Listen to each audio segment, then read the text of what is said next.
My name is Allison Lawson. I'm 23 years old, and if there's one thing I always believed in, it was loyalty. I grew up watching my parents build a life together from nothing. They weren't glamorous, they weren't flashy, but they had each other's backs through every storm. That quiet steadiness, that invisible thread of trust, was everything I wanted when it came to love. So when I met Aaron in college, I thought I'd finally found it. He wasn't like anyone else. Aaron had this charm that wrapped around a room like smoke magnetic, impossible to ignore. People gravitated to him, and when his eyes locked on mine, it felt like he'd pulled me into his orbit. His laugh, loud and effortless, made strangers smile. His confidence made me believe he could carry us both through anything. At least that's how it felt in the beginning. I was working 2 part-time jobs at the time, mornings at a cafe, nights folding clothes at a retail store just to cover tuition and bills. Aaron, on the other hand, was still figuring himself out. I didn't mind. I believed in him, believed he'd find his path eventually. Love meant support, right? So I paid for dinners when his wallet was light-covered rent when he came up short. I told myself that's what you do when you love someone, you lift them until they can stand on their own. For the first year, it even felt worth it.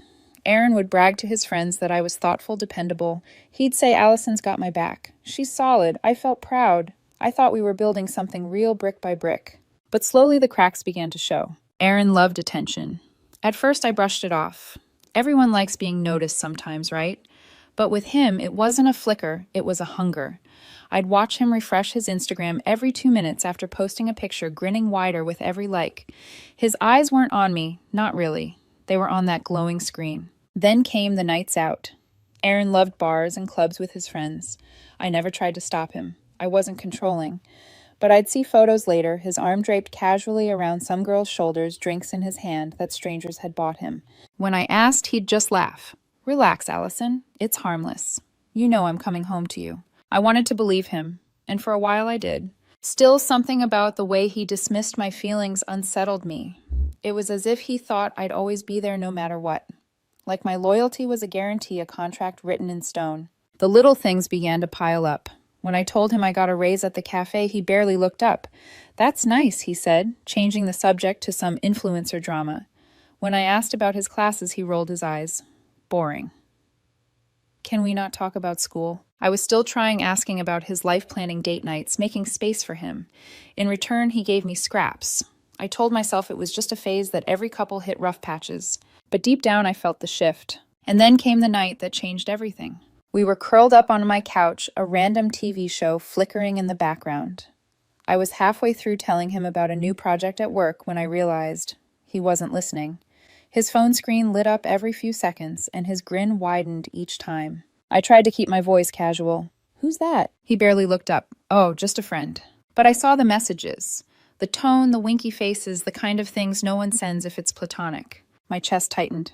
"Aaron," I said slowly, "are you seriously texting another woman like that while we're sitting here together?" He laughed. Actually laughed like I'd just said the most ridiculous thing in the world. "Relax, Allison. I'm just keeping my options open." The words hit like ice water down my spine. I froze. "Keeping your options open," I repeated, hoping I'd misheard. He didn't even flinch.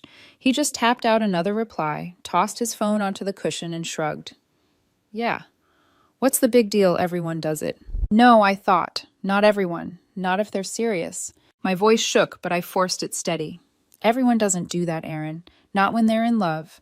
Not when they respect the person they're with. He finally turned to me, his eyes wide with mock innocence. "You're acting jealous over a couple of texts. It's not like I'm sleeping with her." I couldn't believe it. "You're flirting with someone else while sitting next to me. That's disrespectful." He rolled his eyes so hard I thought they might get stuck. "You're so dramatic. Look, I'm 23. I'm not dead. Women are going to message me. If I flirt a little, it's harmless. It doesn't change that I'm with you, does it?" But it did change everything.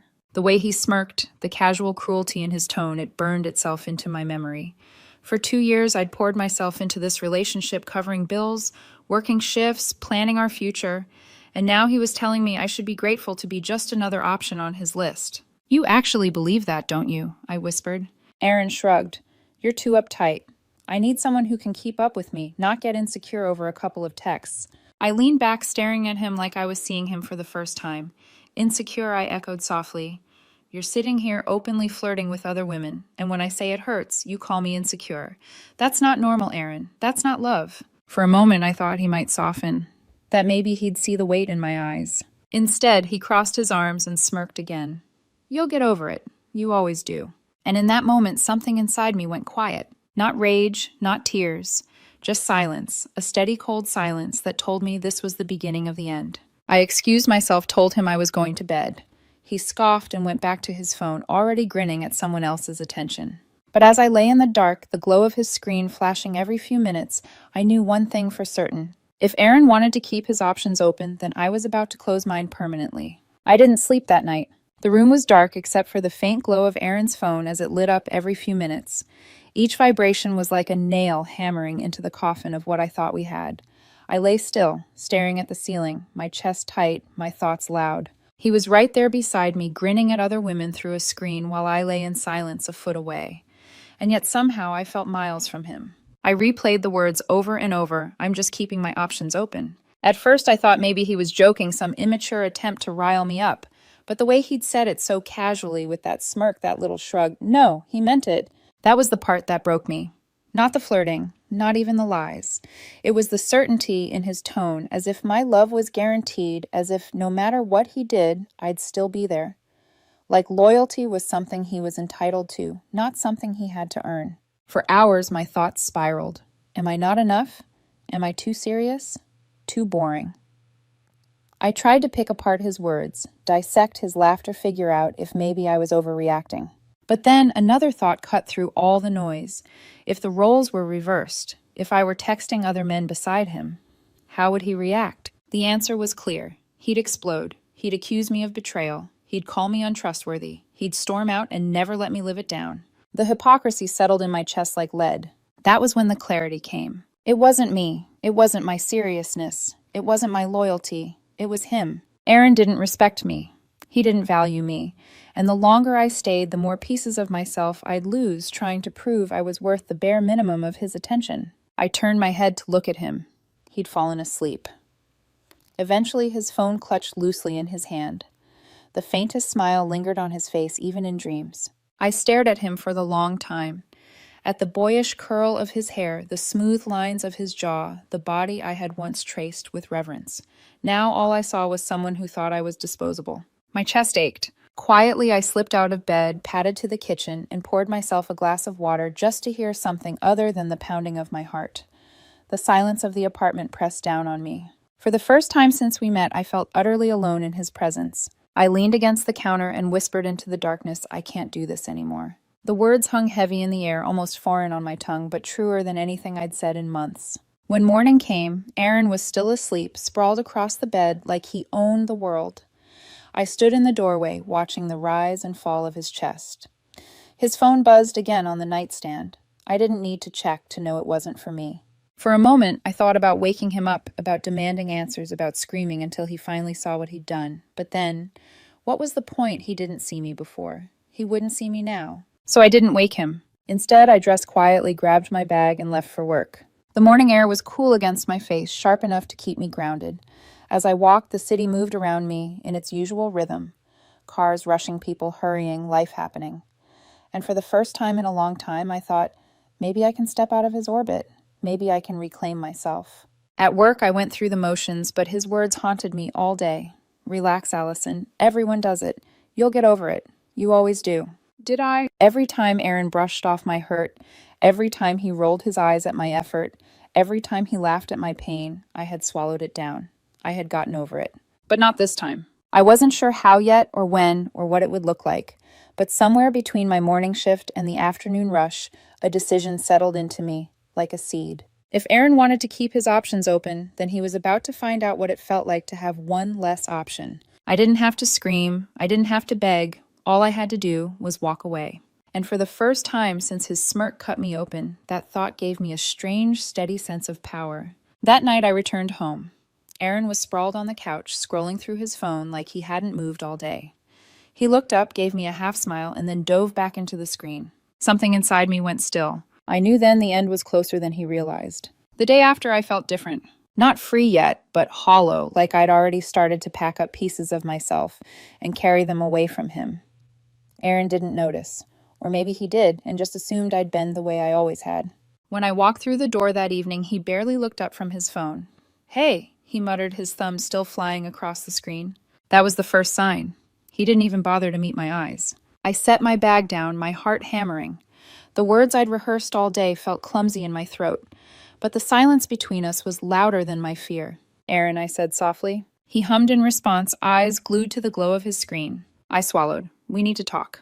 That got his attention. He groaned loudly, tossing his phone onto the coffee table like I'd interrupted something monumental. "Oh my God, not this again. You're still stuck on that." My fingers curled into fists at my sides.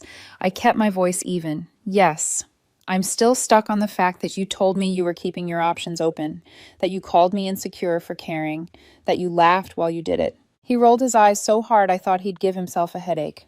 "Allison, you're blowing this way out of proportion. It was just texting. You're acting like I cheated." "It wasn't just texting," I said. "It was disrespect. It was you telling me I was a placeholder while you kept searching for something better." He leaned back on the couch, arms crossed, smirking like a king, surveying a subject who dared to complain. "You're so dramatic. God, you act like we're married. We've been together for 2 years? You can't expect me to lock myself down already." "Sorry if that makes me a villain in your little fairy tale." The words landed like blows, but this time I didn't flinch. I just studied him. Really studied him, and wondered how I'd once thought this man was my future. My voice dropped quiet, almost steady. "So what am I to you then, Practice?" He tilted his head, smirk widening. "Don't be so sensitive. You're comfortable, reliable. It's nice having someone like you around. But I'm not going to stop living my life just because you can't handle it." There it was, the truth I had been trying not to see. I felt something inside me click. The ache in my chest went still, replaced by clarity. "If I'm just one of your options, Aaron," I said, rising slowly to my feet, "then I'd rather not be on the list at all." His smirk faltered. For the first time I saw his mask crack. "What's that supposed to mean?" "It means we're done." My voice was calm, not shaky, not tearful, just final. He laughed sharp and ugly. "You're kidding. You're really going to throw away 2 years over a few harmless texts?" I shook my head. "No, I'm walking away because you don't respect me, and you never will." The laughter in his eyes dimmed into irritation. His tone sharpened. "You think you're going to find someone better than me? Good luck with that. You'll come crawling back. You always do." I looked at him. Really looked at him, the boy I once thought was magnetic. The man who had convinced me I was lucky to be tolerated, and all I felt was relief. "No, Aaron," I said quietly. "This time I won't." I picked up my bag, slung it over my shoulder, and walked to the door. He didn't chase me. He didn't apologize. He just scoffed, sinking back into the couch. "You'll regret this," he muttered. Like a curse he could throw at my back. But as I stepped out into the night air, I felt something I hadn't felt in years, a weight lifting off my chest. I didn't regret it, not for a second. The first week after I left, Aaron didn't call. He didn't text. At first, I thought maybe he was giving me space, or maybe he was too proud to reach out.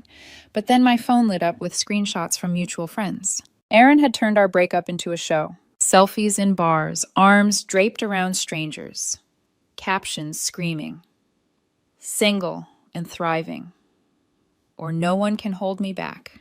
He posed with drinks bought by other women, leaned into the camera with that same smirk I once thought was irresistible. It was like he was auditioning for a role no one had asked him to play, the untouchable bachelor. At first, his friends hyped him up in the comments. "Go King, she didn't deserve you, living your best life." But then, the cheers started to fade. The tone shifted. Likes dwindled. His highlight reel was losing its audience. Because no matter how many smiles he posted, the cracks were showing. Meanwhile, my world grew quieter and better. I picked up more hours at work. Not because I had to cover his bills anymore, but because I wanted to. The extra money gave me room to breathe for the first time in years. I joined a gym, something I'd always wanted, but never had the time or energy for. My mornings became mine again. Early runs, the smell of fresh coffee in my own kitchen, cooking meals for one instead of two without resentment, simmering beneath the surface. It was simple, but it felt like healing. Without Aaron's constant chaos, my life had space. I hadn't realized how much noise he created until it was gone. One night, as I scrolled through my feed, I stumbled across another one of his posts, a grainy video of him kissing some girl in the corner of a nightclub. The comments were awkward this time, less celebration, more silence. I put my phone down and let out a small laugh. It didn't hurt anymore. It didn't sting the way it used to. It just looked sad. Because while Aaron chased attention like a drug, I was learning how to be whole without it. At work, my manager pulled me aside after a busy shift.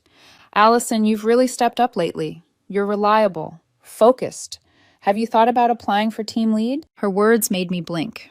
I realized how much energy I used to spend putting out Aaron's fires, keeping track of his moods, patching up his mistakes, chasing after his approval.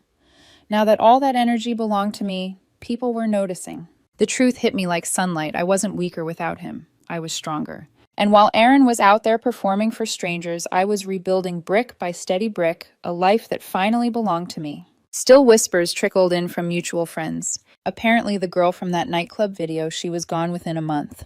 Ghosted him. Used him for a few nights and then disappeared. I wasn't surprised. Aaron had always believed attention equaled affection. He never stopped to think that not everyone valued loyalty the way I did. I sat on my balcony one evening, the city lights flickering in the distance, and thought, he opened his options. And now he's learning how empty those options really are. A part of me felt almost sorry for him. Almost. But then I remembered the smirk on his face when he said, "You'll get over it. You always do." And I realized he was right in a way. I was getting over it, completely. By the third month, Aaron's pattern was obvious. Another girl, another short-lived fling. Posts of candlelit dinners, filtered selfies, captions like, "Finally found someone who gets me." And then just as quickly, silence. Deleted photos. Passive-aggressive quotes about heartbreak. It was like watching reruns of a show I'd already seen, except this time I wasn't cast in the lead role. I was just an observer, sipping my coffee, scrolling past, and moving on. But the whispers reached me anyway. Did you hear one friend said in hushed tones over lunch? Aaron maxed out some girl's credit card. She kicked him out of her apartment. He's been couch surfing. Another friend shook her head. He burned so many bridges, Allison. Even his guys are tired of covering for him. I just listened, quietly stirring sugar into my drink. On the surface, I was calm. But deep down, something unexpected stirred in me. Not triumph, not bitterness. Closure. Because while his world was shrinking, mine was expanding. At work, I'd accepted the promotion my manager hinted at. Suddenly, I wasn't just clocking in and out. I was leading, organizing shifts, training new hires. My boss noticed. My coworkers respected me. And for once, my achievements were mine alone, not weighed down by someone else's irresponsibility. Physically, I felt stronger too. My morning runs grew longer. I could lift more at the gym. The sweat, the rhythm, the ache. It all reminded me that my body belonged to me, not to the exhaustion of holding up another person's life. Even socially, I was blooming again. I reconnected with old friends I had neglected while babysitting Aaron's moods. Movie nights, late dinners, laughter that didn't feel forced. They told me I looked lighter, happier. And they were right. Because the truth was simple, without Aaron, I had space to become myself again. One evening, I ran into an old mutual friend at the grocery store. We chatted by the fruit aisle, the conversation casual until her expression shifted. Honestly, she said, lowering her voice, Aaron's not doing great. He kind of spiraled. Even his closest friends pulled away. He's burned too many bridges. He doesn't have anyone left to blame but himself. I nodded, tossing a pack of strawberries into my cart. Inside, I felt a strange mix of sadness and inevitability. Aaron had once told me, everyone does it. Everyone keeps their options open. But what he didn't realize was that when you treat everyone as an option, eventually, no one chooses you back. That night, sitting on my balcony with the city lights stretching before me, I thought about betrayal. How it makes you question yourself first, tearing at your self-worth until you wonder if maybe you deserved it. But the truth is, betrayal isn't about the betrayed. It's about the betrayer. And Aaron had revealed himself in every choice, every smirk, every careless shrug. I didn't lose him. He lost me. And the options he was so proud to keep open.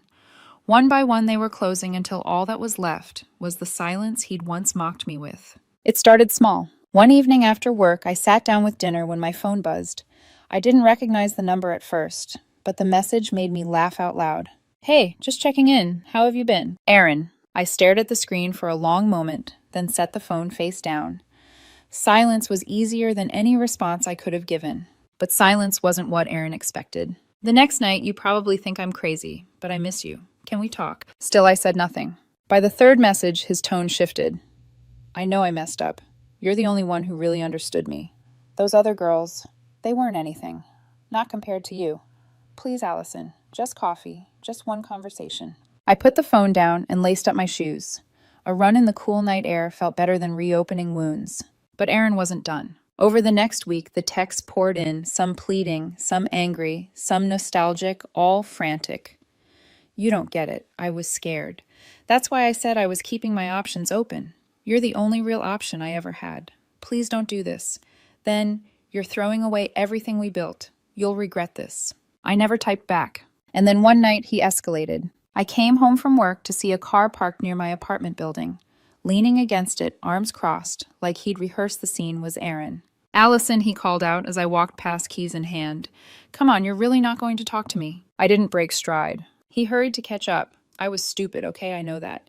But you can't just erase me like this. You know you still care. I stopped, finally turning to face him. The streetlight cast his face half in shadow. Once that sight would have unraveled me. Now it just looked hollow. I did care, I said, my voice calm, steady. Once. But you made it clear I wasn't enough, and I'm not going back to that. His smirk, that familiar, infuriating smirk, wavered.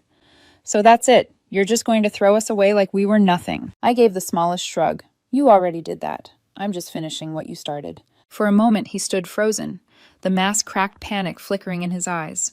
But before he could say anything else, I turned, walked up the steps, and unlocked my door. I didn't slam it. I didn't cry. I just closed it firmly behind me. That night, one last message buzzed through. I'll wait for you. I don't care how long it takes.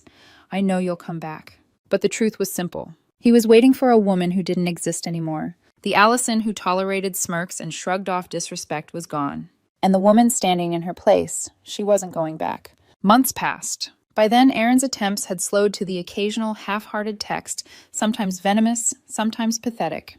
I didn't reply to any of them. I didn't need to. Word trickled through mutual friends. Aaron had burned too many bridges. After one failed fling and another, he was now crashing at his sister's place, complaining to anyone who would listen about how women are trash. It would have been funny if it wasn't so predictable. Meanwhile, my life had never felt fuller. At work, I'd earned my promotion and grown into it. My team respected me. My boss praised my reliability. I started setting money aside, a savings account that for the first time wasn't drained by someone else's bad decisions. My mornings began with runs that cleared my head, evenings with friends who brought genuine laughter instead of forced smiles. My apartment was small, but it was mine. The quiet felt like a gift, not a punishment. I no longer felt the need to prove my worth to someone who dismissed it. And then just as I felt the chapter closing for good, Aaron sent one final message. Allison. I don't know how else to say this. I screwed up. I thought I was protecting myself by keeping my options open, but I only ruined the best thing I ever had. Please, I need you. I don't care what happened. I just want us again. I stared at the words on my screen for a long moment. Once they would have gutted me.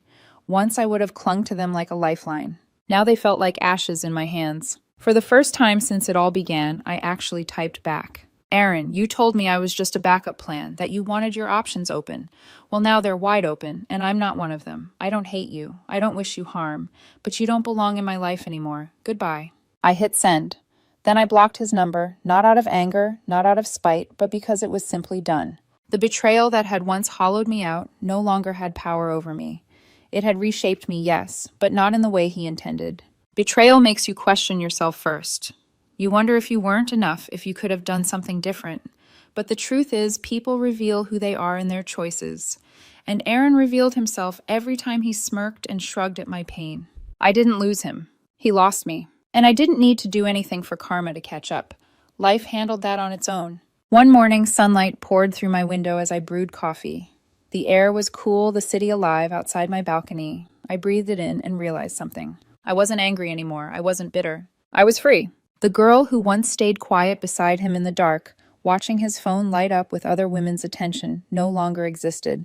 The woman sipping her coffee in the morning light, she belonged to herself, and that was more than enough.